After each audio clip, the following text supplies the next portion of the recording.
নোটিশটি উত্থাপন করেছেন মাননীয় সদস্য শ্রী রঞ্জিত দেববর্মা। নোটিশটির বিষয়বস্তু হল রাজ্যে অনুপ্রবেশ রুখতে রাজ্য সরকার কর্তৃক প্রয়োজনীয় পদক্ষেপ উদ্যোগ নেওয়ার সম্পর্কে।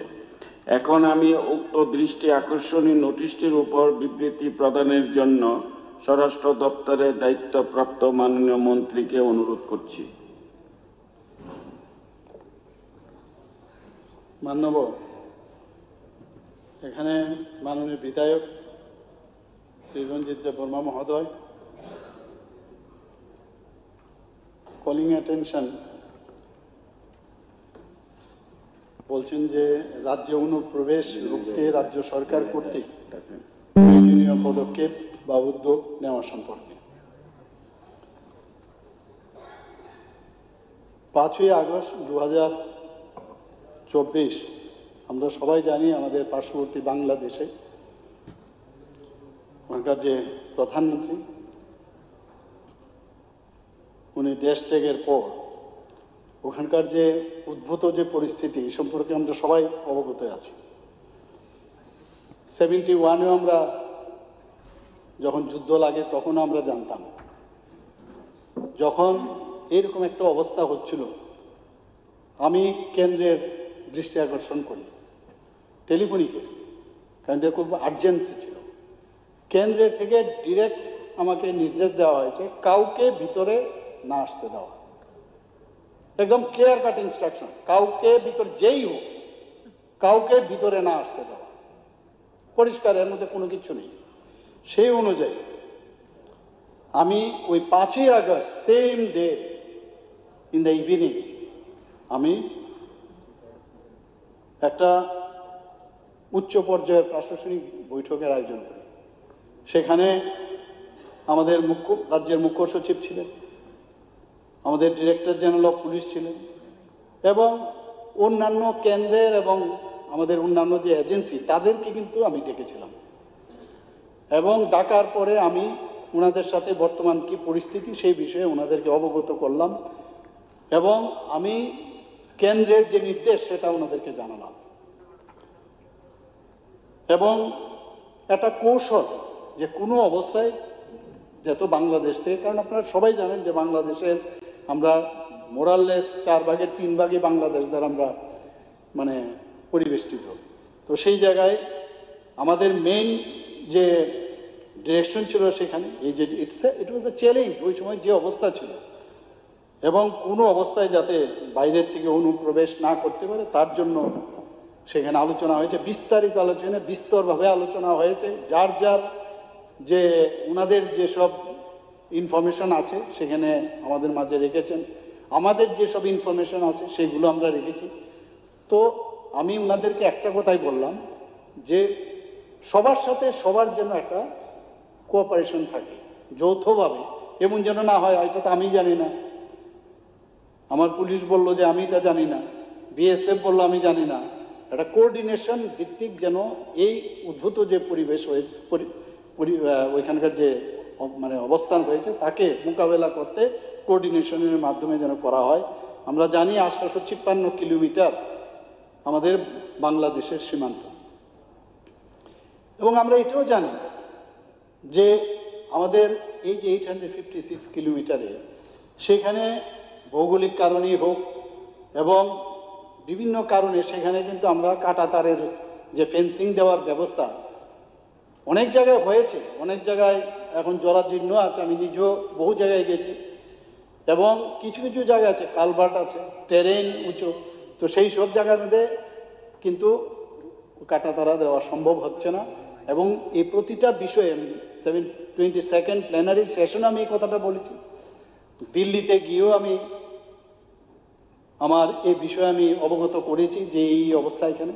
কিন্তু আমাদের যে লেয়ারগুলো, প্রথমে আমাদের বিএসএফ ফার্স্ট লেয়ার, সেকেন্ড হচ্ছে আমাদের টিসিআরের লেয়ার, থার্ড হচ্ছে আমাদের পুলিশ, ত্রিপুরা পুলিশ, 3টা লেয়ারে আমরা বর্ডারের যে বিষয় সেখানে যাতে সেখানে নিশ্চিদ্র করার, আমরা জানি যে সেখানে অবৈধ অনুপ্রবেশ যাতে ঝুঁকি থাকে সেখানে না হয় তার ব্যবস্থা আমরা করেছি এবং এই অনুপ্রবেশ নিয়ে আমরা পত্রপত্রিকাতেও দেখেছি রঞ্জিত বাবুকেও দেখেছি অনেক জায়গায় বলতে, আবার অনেকেও বলেছেন, কিন্তু এগুলো আমরা মাথায় রেখেছি, কিন্তু বারবার বলার চেষ্টা করেছি। কিন্তু আজকে যেহেতু এটা বিধানসভার মধ্যে এসছে, আবার আমি স্পষ্টতার সাথে আবার বলছি যে কোনো অবস্থায় আমাদের, যেহেতু দিল্লি আমাদের সেন্ট্রাল গভর্নমেন্ট এবং আমাদের রাজ্য সরকার একই পার্টির নেতৃত্বের সরকার, আমরা ডাবল ইঞ্জিনের সরকার আমরা বলি, যদিও ওনারা অনেক সময় কটূক্তি করেন, যে নির্দেশ যেভাবে আমাদের একসাথে মিলে কিন্তু আমরা সেটা পালন করি, এর মধ্যে কোনো রকম অস্বচ্ছতার কিচ্ছু নেই। সেই জায়গায় আজকে আমাদের যে গোয়েন্দা সংস্থাগুলো আছে সেইগুলোকেও আরও বেশি আমরা স্ট্রেংথেনিং করছি, যাতে বিভিন্ন জায়গায় খবর রাখে। এবং এই যে সমন্বয়ের বিষয়টা বললাম, সেটা কিন্তু এখনও আমি এর মধ্যেও মাঝখানে এই যে পিরিয়ডটা গেল, তারপরও আমি 2বার থেকে 3বার কিন্তু মিটিং করেছি। যখনই আমি দেখি নিউজ পেপারে উঠেছে বা আপনারা বলছেন, আমি এই বিষয়ের সাথে সাথে আমি খবর নিই যে এটা হচ্ছে, আপনারা দেখুন। ওনারা আমাকে আশ্বস্ত করেছেন, ওনারা আমাকে বারবার বলছেন, ওনারা আমাকে রেকর্ড দেখিয়ে বলছেন, যে ডাটা দেখিয়ে বলছেন যে না, আমাদের আগে যেরকম হতো, এটা তো আজকের থেকে অনুপ্রবেশ হচ্ছে না, অনেক দিন আগের থেকে। সেই জায়গায় ওনারা ডাটা দিয়ে আমাকে বুঝিয়েছেন যে সেই রকমভাবে আমরা কিন্তু কাজ করছি, কোনো এদিকে চিন্তার কোনো বিষয় নেই, এবং এটাকে আমরা সিরিয়াসলিও নিচ্ছি। আমরা ভারত সরকার স্বরাষ্ট্র মন্ত্রক যে নির্দেশ আমাদের দিয়েছে, সেইভাবে যারা মানে বাংলাদেশের যারা বা অন্যান্য দেশের যারা আছেন তাদেরকে আটক করা এবং তাদের নিজ নিজ দেশে পাঠানোর জন্য আমরা 8টা জেলায় টাস্ক ফোর্স STF গঠন করেছি আমরা সেখানে। এবং এই STF যিনি লিডার আছেন, যিনি নেতৃত্বে আছেন, এডিশনাল এসপি বা ডেপুটি এসপি সমতুল্য। এবং এতে করে শুধু তারা না, তাদের সাথে প্রায় 129 জন পুলিশ কর্মী এর সাথে যুক্ত আছে। এই যে STF এর যে গঠন করা হচ্ছে টাস্ক ফোর্স, প্রয়োজনে এই যে স্পেশাল টাস্ক ফোর্স আছে BSF এর সাথে ওরা সমন্বয় করে চলছে, আগেও করেছে যবের থেকে ফরমেশন হয়েছে, এখনও কিন্তু সেটা করছে। শুধু তাই নয়, আরেকটা আমরা STF যেটা রাজ্যস্তরীয়, এটা তো হচ্ছে আমরা দিল্লির আমাদের সেন্ট্রাল গভর্নমেন্টের নির্দেশে আমরা করেছি, আবার আমরা রাজ্য স্তরেও একটা যে স্পেশাল টাস্ক ফোর্স আমরা গঠন করেছি, সেখানে SP র্যাঙ্কের যিনি আছেন তাকে অফিসার করা হয়েছে, ওনার নেতৃত্বে সেটা চলছে। এবং সেটার মেইন উদ্দেশ্য শুধু এটা না, খালি অনুপ্রবেশ, তাছাড়াও সন্ত্রাসী, মাদক পাচারকারী, দেশ বিরোধী শক্তি, যারা চরমপন্থী এবং যারা আন্তর্জাতিক ইন্টারন্যাশনাল অপরাধে যুক্ত আছে, তাদের যে কার্যকলাপ, এবং এগুলো কিন্তু বারবার আমাদের কাছে আসে, প্রতিদিনই কোন জায়গায় কী হচ্ছে সেই রিপোর্ট আমাদের কাছে আসে, এবং সেই তাদের কিন্তু সেভাবে অ্যাড্রেস করা হয়, তাদেরকে বুক করা হয়, এবং আইনের মাধ্যমে তাদেরকে যা যা করার সেটা কিন্তু করছে। আমরা এটাও জানি, যারা ভুয়া ডকুমেন্ট প্রস্তুত করে অনেক জায়গায়, আমি চিফ সেক্রেটারি মহোদয়কে বলেছি, আমি নিজে ভার্চুয়ালি মিটিং করেছি, DMA SP তাদের সাথেও কথা বলেছি, অন্যান্য যারা আধিকারিক, যে কোথাও কোনো ভুয়া, আমার কাছে কয়েকটা খবর আছে, সেই খবরগুলো থাকা সত্ত্বেও আমি বললাম আপনারা বলছেন, কিন্তু আমার কাছে তো এই খবর আছে, এবং সেইভাবে আপনারা আমাকে ফিডব্যাক দিন। এবং সেটা কিন্তু আজকেও আমি প্রতি 14 দিন পর পর যখনই আমি DMSPদের সাথে ভার্চুয়ালি আমি মিটিং হয়, 8টা ডিস্ট্রিক্ট এবং অন্যান্য অফিসার স্টেট লেভেলেও থাকেন, সেখানেও কিন্তু এই বিষয়টা আমরা খুব করে আমরা জোর দিই। এবং মেইন কথা হচ্ছে যে সীমান্ত তো সুরক্ষিত থাকতেই হবে, এবং এতে করে আমাদের ল অ্যান্ড অর্ডার আমাদের স্টেটে যাতে বজায় থাকে তার উপর আমরা জোর দিচ্ছি। শুধু তাই নয়, আমরা প্রায়ই দেখি যে রেল স্টেশনে কেউ আটক হয়ে যাচ্ছে, তো এইগুলো রেল স্টেশন, এয়ারপোর্ট, বাস স্ট্যান্ডে আটক হচ্ছে কেন? যেহেতু নজরদারি হচ্ছে, তবেই তো আটক হচ্ছে। এবং এতে করে আপনি বলতে পারবেন না যে ঠিক আছে, খালি এটা তো টিপ অফ দ্য আইসবার্গ, এইরকম না, যা যা হচ্ছে হয়তোবা এই জায়গায় না হচ্ছে, আরেক জায়গায় কিন্তু সে আটকে যাচ্ছে। তো নজরদারি আছে, এবং আমরা যাই করছি কেন্দ্রীয় সরকারের গাইডলাইন মেনে যা যা দরকার আমরা সেই কাজটা আমরা করছি। গত 3 বছর আমি স্ট্যাটিস্টিক্স আপনাদের দিচ্ছি, আমাদের মাননীয় বিধায়ক শ্রী রঞ্জিত বাবু যে বিষয়টা এসছে, আমি ওনাকে ধন্যবাদ দেবো যে আজকে এই বিষয়টা এখানে এনেছেন, কারণ এটা নিয়ে আননেসারি একটা কনফিউশন হয়। গত 3 বছর অর্থাৎ 2022, 23, 24 এবং এই বছরের 31শে আগস্ট 2025 এখন পর্যন্ত অবৈধ যারা অনুপ্রবেশ করেছেন তাদের যে গ্রেপ্তার এবং আটক, তা সেই বিষয়ে আমি বছর ভিত্তিক আমি একটা পরিসংখ্যান আপনাদের সামনে দিচ্ছি। 2022-22-এ বাংলাদেশের 965 জন এবং মায়ানমারের 17 জন, ফ্রান্সের 0, নাইজেরিয়ার 0, অর্থাৎ টোটাল বাংলাদেশ আর মায়ানমার মিলে 2022-এ 982 জন এসেছে। 2023-এ যারা ইলিগাল মাইগ্রেন্ট সেখানে দেখা গেছে 1014 জন বাংলাদেশি আর মায়ানমারের 98 জন, এই রোহিঙ্গা যাদেরকে বলি আমরা। আর এটা মিলে টোটাল বাকি নাইজেরিয়া ফ্রান্সের নেই, প্রায় 1112 জন। 2024-এ 947 জন বাংলাদেশি, মায়ানমারের 60 জন আর নাইজেরিয়ার 1 জন, ফ্রান্সের কেউ নেই, সেটা মিলিয়ে প্রায় 1008। এবং এই 2025 থেকে যে আগস্ট মাসের 31 আগস্ট পর্যন্ত বাংলাদেশের 390, মায়ানমারের 16 জন, নাইজেরিয়ার 6 জন, এখানে ফ্রান্সের 4 জন, টোটাল 416। অর্থাৎ সব মিলিয়ে এই 3টা বছরের 3518। এখন এদের এই যে সংখ্যাটা, তার মধ্যে পুশব্যাকের বিষয় আছে, পুশব্যাকেরও আবার আইনগত কিছু সমস্যা থাকে, মানে পুশব্যাক শব্দটাও কিন্তু একটু সমস্যা।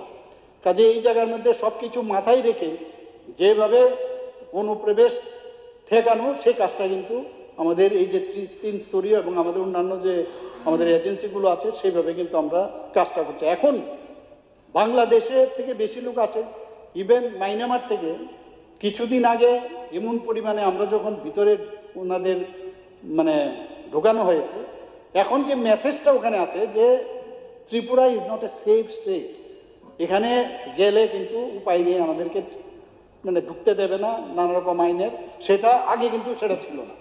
সেই মেসেজটা যাওয়াতে এখন কিন্তু একেবারেই সংখ্যা অনেকটা কম হয়ে গেছে। এখন পর্যন্ত এই যে নিজ নিজ দেশে আমরা ফেরত পাঠিয়েছি এই যে আপনার অবৈধ অনুপ্রবেশকারী, আমি ইয়ার ওয়াইজ এবং কোন দেশের থেকে আমি এখানে আপনাদের সামনে রাখছি।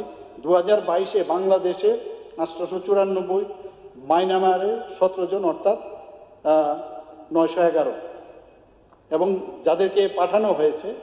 এবং 2023-এ বাংলাদেশের 596, মায়ানমারের 61, 657, এবং 2024-এ 676 বাংলাদেশের আর মায়ানমারের 14, অর্থাৎ 690, এবং 2025-এ 31শে আগস্ট পর্যন্ত 441, মায়ানমারের 40, বাংলাদেশের 441, অর্থাৎ 481, অর্থাৎ টোটাল 2739 জন এখন পর্যন্ত তাদের যার যার দেশে এখানে পাঠানো হয়েছে। এখন তাদেরকে ডিপোর্ট করার যখন বিষয় দাঁড়ায়, সে কিন্তু আদালতে কিন্তু অনেকে যদি ভিতরে ঢুকে যায় তাদের কিন্তু আদালতে পেশ করতে হয় এবং তাদের কিন্তু কারাবাসেও থাকতে হয়।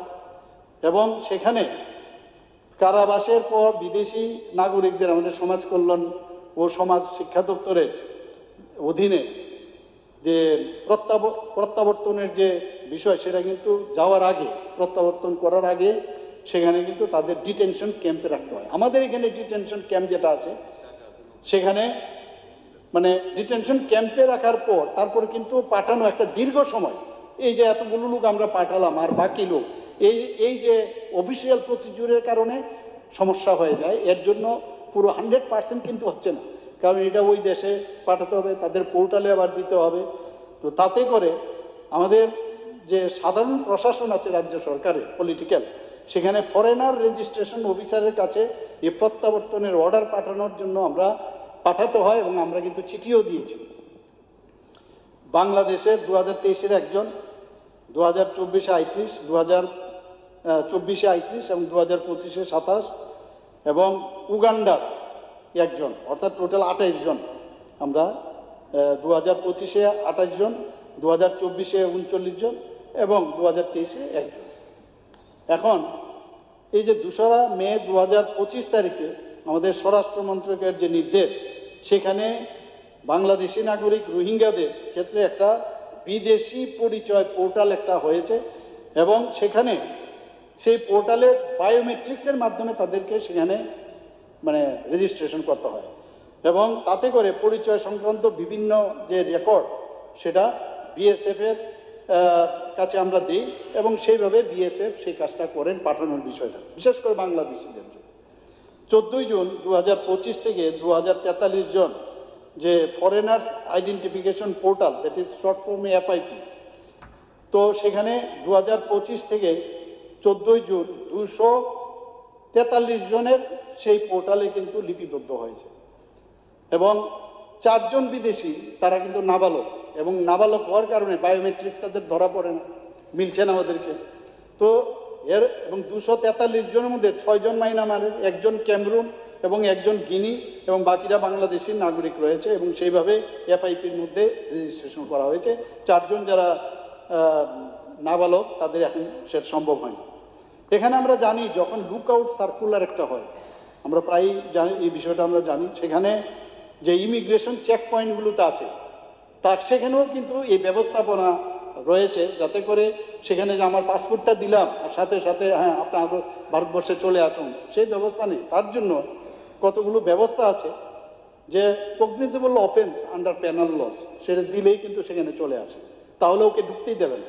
Risk of evasion or non cooperation, economic or strategic interest of India, example bank fraud, visa violation, তাছাড়া court orders or Interpol alerts, visa violation in case of foreigners, এই ধরনের কিছু আছে এবং এসপি সেটা এবং এসপির উপরে তাদের সেই দায়িত্ব দেওয়া হয়েছে। এখানে যে statement of LOC for the year 2023 to 18 September 2025, সেখানে দেওয়া আছে বাংলাদেশের 2023-এ 11 এবং 2024-এ 8, 2025-এ 0, কেউ নেই। আজ রাজ্য সরকার আন্তঃসীমান্ত অনুপ্রবেশ রোধে আমি যেটা একটু আগে বললাম, আমরা কিন্তু বিভিন্ন পদক্ষেপ আমরা নিচ্ছি এবং টাস্কফোর্স করছি। শুধু তাই নয়, আমাদের চিফ সেক্রেটারি মহোদয় উনি মানে প্রতি কিছুদিন বাদে বাদেই বিভিন্ন মিটিং করেন এবং উচ্চপদস্থ যারা আধিকারিকরা আছেন তাদেরকে নিয়ে, যেটা ওই আমি প্রথম দিন করেছিলাম সেইভাবে উনি কিন্তু এই কাজটা আমাদের করেন এবং নিয়মিতভাবে ওইখান থেকে নির্দেশ দেওয়া হয় রেলওয়ে স্টেশন, এয়ারপোর্ট এবং বাস স্ট্যান্ডগুলোতে যাতে আরও বেশি করে নজরদারি রাখা হয়, সেই বিষয়ে গতিবিধির উপর নজর রাখার জন্য সেখান থেকে নির্দেশ দেওয়া হয়। তো এই হচ্ছে, কাজেই আমাদের কাছে যেভাবে বলছে অনুপ্রবেশ এখানে প্রচুর হয়ে গেছে, ডাটা কিন্তু সেরকম বলছে না। এবং আমরা দেখছি যে মানে আমাদের নিজেদেরও তো সমস্যা, আমাদের অভ্যন্তরীণ যে রাজ্য এবং আমাদের দেশের যে সিকিউরিটিরও জন্য আমাদের চিন্তা। তো এই বিষয়ে আমরা কেন্দ্রীয় সরকারের সব নির্দেশ মেনে আমরা চলছি এবং আমাদের সরকার, আমি এই হাউসে আমি এটা বলতে চাই, অনুপ্রবেশকে আমরা প্রশ্রয় দেব না, এই ব্যাপারে কোনো রকম আপোষ আমরা করব না।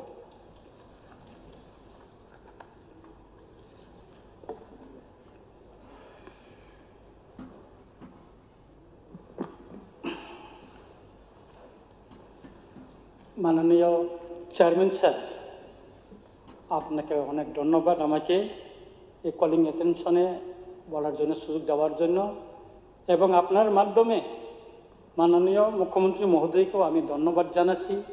তিনি বেআইনি অনুপ্রবেশ সম্পর্কে বিস্তারিত তথ্য দিয়েছেন, তার জন্য অনেকে ধন্যবাদ জানাচ্ছি।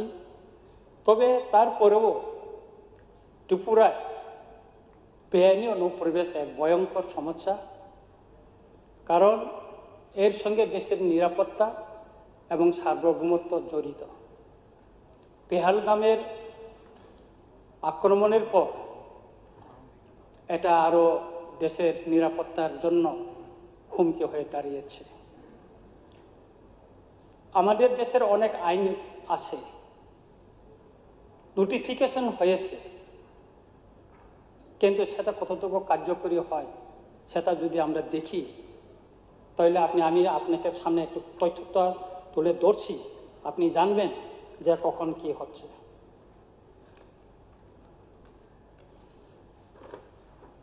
1971 সনে 29 November ministry of home affairs থেকে একটা নোটিফিকেশন জারি হয়েছিল। Under secretary to the government of India GL Goel উনি সাইন করেছিলেন। ওইখানে উল্লেখ রয়েছে যে 1971 সনের 25শে মার্চের পর যারা আসছেন তাদেরকে চিহ্নিত করে বহিষ্কার করার জন্য। তারপরে 1975 সনে মোবাইল টাস্ক ফোর্স গঠন করা হয়েছে, আজকেও আমাদের সরকারি ওয়েবসাইটে রয়েছে। তার কাজ হচ্ছে বেআইনি অনুপ্রবেশকারীকে চিহ্নিত করে তাদের দেশে ফেরত পাঠানো। তখন থেকে যদি এই নির্দেশনাটা যদি মানা হইতো, কার্যকরী হইতো ত্রিপুরায় বা দেশে, বেআইনি অনুপ্রবেশ নিয়ে আজকে আমাদেরকে এ হজে কথা বলতে হতো না। তারপরেও 2012 সালে কেন্দ্রীয় সরকার থেকে একটা নোটিশ এসেছে ত্রিপুরায়। 2017তেও নোটিশ এসেছে এখানে, আমার কাছে কপি আছে। 2017তেও এটাও government minister of home affairs থেকে এসেছে 8 আগস্ট 2017। এই বেআইনি অনুপ্রবেশকারী সম্পর্কে তাদেরকে চিহ্নিত করে তাদের দেশে ফেরত পাঠানোর জন্য। Dilip Kumar, joint secretary to the government of India, এখানে কপি আছে। এখানে ত্রিপুরার প্রিন্সিপাল সেক্রেটারিকেও পাঠানো হয়েছে। তারপর 2021-এও এখানে নোটিফিকেশন হয়েছে। তারপর 2025-এ 19 মে একটা নোটিফিকেশন হয়েছে, ডাইরেক্টিভ। ওইখানে কীভাবে 1 মাসের একটা টাইম বাইন্ডিং করে দেওয়া হয়েছে বেআইনি অনুপ্রবেশকারীকে চিহ্নিত করে তাদের দেশে ফেরত পাঠানো, এবং সেখানে detention camp, special task force গঠনে করার জন্য প্রতিটি ডিস্ট্রিক্টে বলা হয়েছে। কিন্তু এটা ত্রিপুরায় যে কার্যকরী হয়েছে আমাদের চোখে পড়েনি, খুবই দুর্ভাগ্যজনক। আমি কেন্দ্রীয় স্বরাষ্ট্রমন্ত্রীকে চিঠি লিখেছি 3 তারিখ আগস্ট 2024, 8 মে 2025-এ। মাননীয় স্বরাষ্ট্রমন্ত্রী উনি নিজের হাতে 2টা চিঠি আমাকে দিয়েছেন, ওনার লেখা, আমি জেরক্স কপিটা নিয়েছি।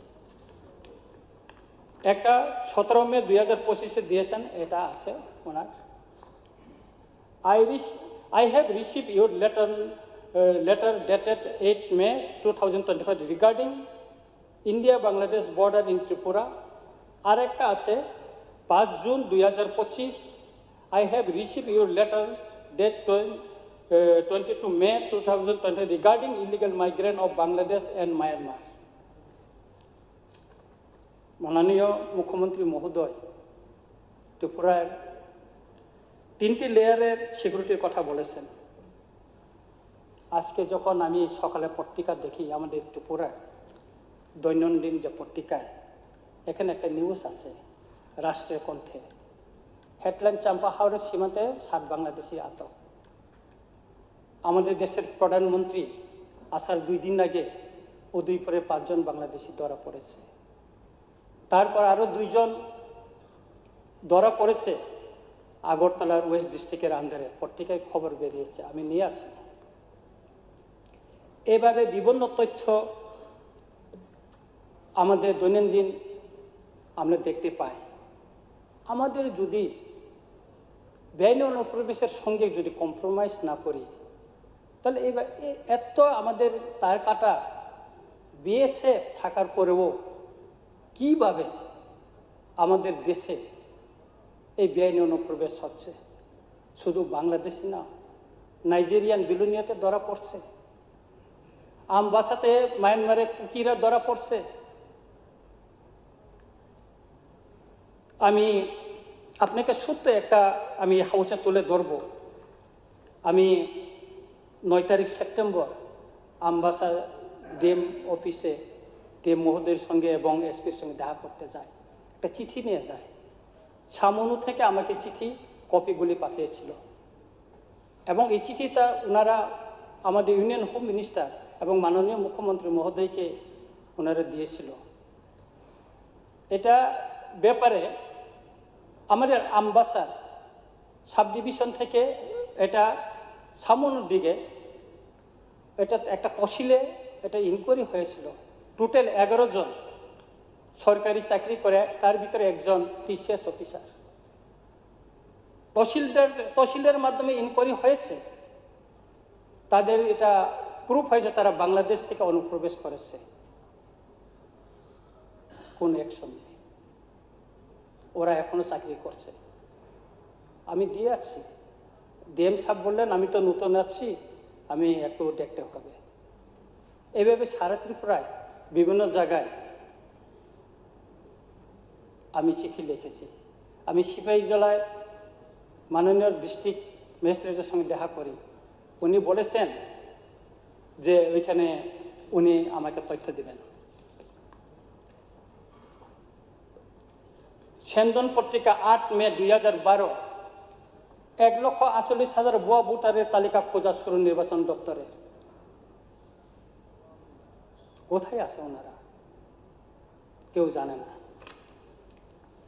তারপর এখানে আছে আজকের ফরিয়াদ 23 জুন 2024, অবৈধ উপায়ে কাগজপত্র ছাড়াই ভোটার তালিকায় নাম তুলে ফেলেছে অনুপ্রবেশকারীরা। একাংশ বিয়ের লোক ভূমিকায় জনমনে উঠছে প্রশ্ন। এখানে ভোটার তালিকার যে ছবিগুলো দিয়ে দিচ্ছে এখানে। তারপরে রাষ্ট্রীয় কণ্ঠ 11 জুলাই 2025, অনুপ্রবেশকারীরা পাচ্ছে সরকারি শংসাপত্র। বড় একটা হেডলাইন দিয়ে ওরা নিউজ করেছে।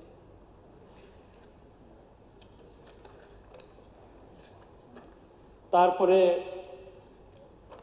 আমি তুলে ধরছি আপনাদের কাছে 25 এপ্রিল 2025, রাষ্ট্রীয় কণ্ঠ, দ্বৈত নাগরিকদের সুযোগ নিয়ে সরকারি সুফল ভোগ করছে বাংলাদেশিরা। 5 জুলাই 2024, রাজ্যের ভুয়া আধারধারীর সংখ্যা বাড়ছে, কেন্দ্রের নির্দেশ হিমঘরে।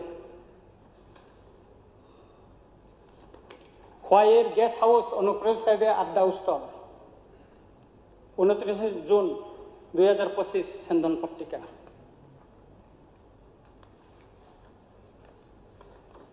পঞ্চাশ অনুপ্রবেশকারী আধার কার্ড বানিয়ে গ্রেপ্তার কাজল সিমনা থেকে।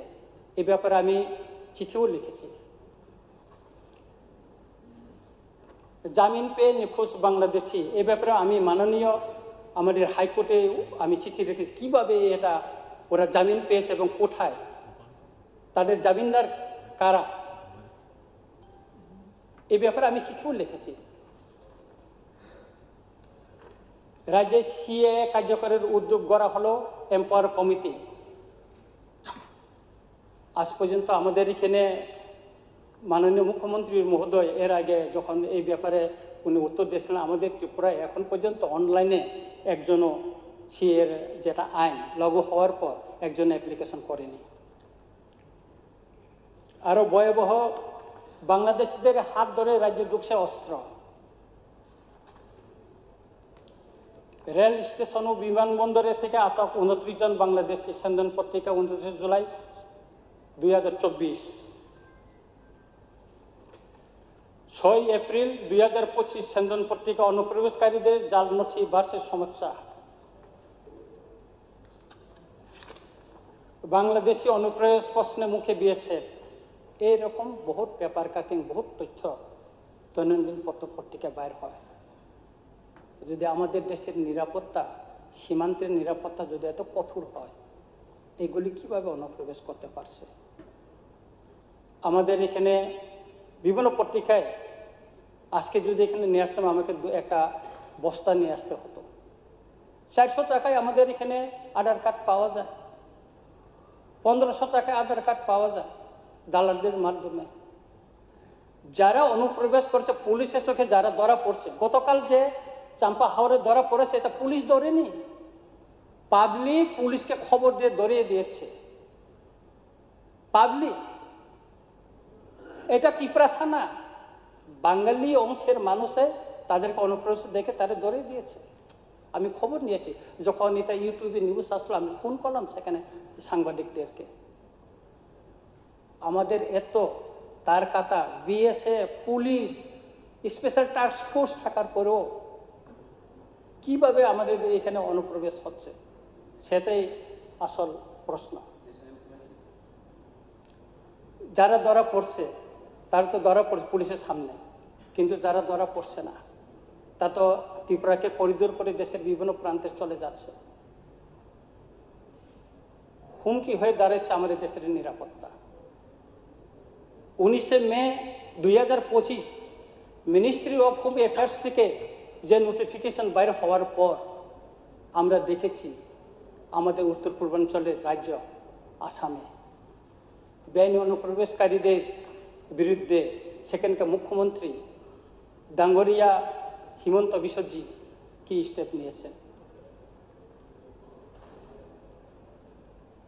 কিন্তু আমাদের ত্রিপুরায় সেরকম তো কোনো স্টেপ নেওয়া হয়নি। আমাদের এখানে প্রচুর খাস জমিতে বস্তি করে আছে। আমার প্রতিটা চিঠিতে আমি তথ্য দিয়েছি, স্পেসিফিক নাম দিয়েছি, অমুক ডিস্ট্রিক্টে, অমুক সাব ডিভিশনে, অমুক ব্লকে, অমুক ভিলেজে, অমুক গ্রামে আছে। আপনি ডিস্ট্রিক্ট ম্যাজিস্ট্রেটগুলোকে জিজ্ঞেস করুন। মাননীয় আমাদের চিফ সেক্রেটারিকে আমি দিয়েছি, রাজ্যপালকেও দিয়েছি, মাননীয় মুখ্যমন্ত্রীর কাছেও আছে তথ্য। অ্যাকশন তো হয়নি, আমি দিয়েছি। যদি আপনি চান আমি তথ্য দিতে পারি, আমার কাছে আছে। দিল্লিতে হয়েছে অপারেশন, গুজরাটে হয়েছে, মহারাষ্ট্রে হয়েছে, হরিয়ানায় হয়েছে। গুজরাটের অনুপ্রবেশকারীদের বিমানে করে এনে ত্রিপুরার বর্ডার দিয়ে পুশব্যাক করা হয়েছে। আমি যখন বিএসএফের এখানে আইজির সঙ্গে দেখা করি, তাদের মাধ্যমে আমি এই তথ্য জানতে পারি। আমি আসাম রাইফেলের সঙ্গে দেখা করেছি। আমাদের এখানে মাননীয় মুখ্যমন্ত্রী বলেছেন স্পেশাল টাস্ক ফোর্স গঠন করেছে, ভালো কথা, কিন্তু তাদের হেডকোয়ার্টার কোথায়, তাদের কতজন, তাদের মোট কতজন, তাদের এই যে স্পেশাল টাস্ক ফোর্স কতজনকে নিয়ে, সেখানে সিভিল প্রশাসনে কাকে নিযুক্ত করা হয়েছে, সেখানে আসাম রাইফেল বিএসএফে কেন সেখানে তাদের সঙ্গে সংযুক্ত করা হলো না, তার কোনো ক্লারিফিকেশন নেই। আমি এই ব্যাপারে মাননীয় মুখ্যমন্ত্রী মহোদয়কে আমি চিঠি লিখেছিলাম।